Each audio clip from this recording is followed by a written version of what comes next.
Un psychologue a passé des mois à observer plus de 500 femmes dans l'industrie du sexe. Pas pour juger, mais pour répondre à une question que la plupart des hommes ne se posent jamais. Qu'est-ce qui alimente vraiment le désir féminin?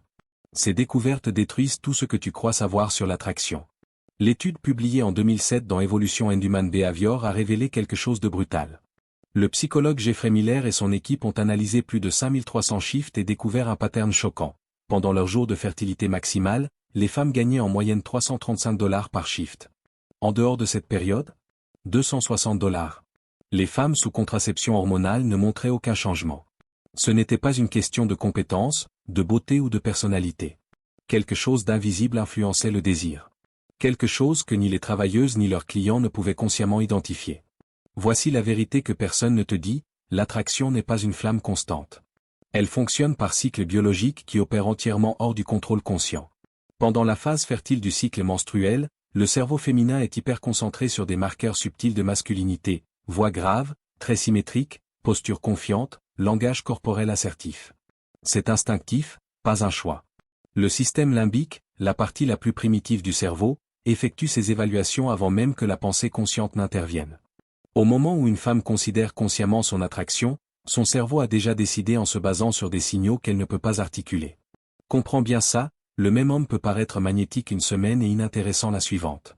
Pas parce qu'il a changé, mais parce que son filtre biologique a basculé. L'attraction n'est pas gagnée par l'effort, l'attention ou le charme.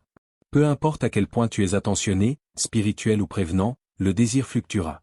Les hommes qui réagissent émotionnellement à ces fluctuations, devenant pleins d'espoir quand elle est chaleureuse et désespérés quand elle se retire, signalent le besoin, l'incohérence et le manque de confiance. Le subconscient interprète ces signaux comme de la faiblesse. Avant même que tu parles, elle t'évalue déjà. Ce ne sont pas tes vêtements, ta voiture ou ta montre qui comptent.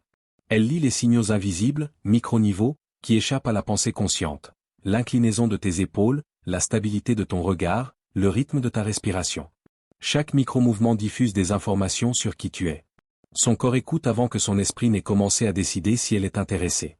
La plupart des hommes échouent parce qu'ils diffusent le besoin. Le désespoir, même subtil, transpire à travers la posture, les micro-expressions et le ton de voix. L'homme qui cherche constamment l'approbation signale une faible valeur à un niveau bien en dessous du raisonnement conscient. Elle n'a pas besoin d'y penser. C'est détecté instantanément par son subconscient. Voici le paradoxe, les femmes ne désirent pas un homme qui fait d'elle immédiatement le centre de son monde. Elles ne sont pas attirées par l'attention constante ou les tentatives évidentes d'impressionner. Le vrai désir naît du challenge. Si elle peut prédire tes réactions ou sentir ta dépendance, la poursuite diminue. Pose-toi cette question. Est-ce que tu cherches la validation ou est-ce que tu offres la présence? Le chercheur rayonne la rareté, la dépendance et le besoin. Le donneur dégage la complétude, l'abondance et l'autonomie. Les femmes sentent ça instantanément, inconsciemment. L'attraction ne se force pas. Elle s'aligne. Une fois que tu comprends les signaux que ton corps envoie automatiquement, tout change. Tu n'es plus dans la confusion.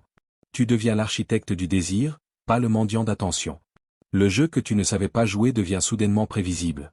Pas par manipulation, mais parce que tu incarnes les traits auxquels sa biologie est programmée pour répondre.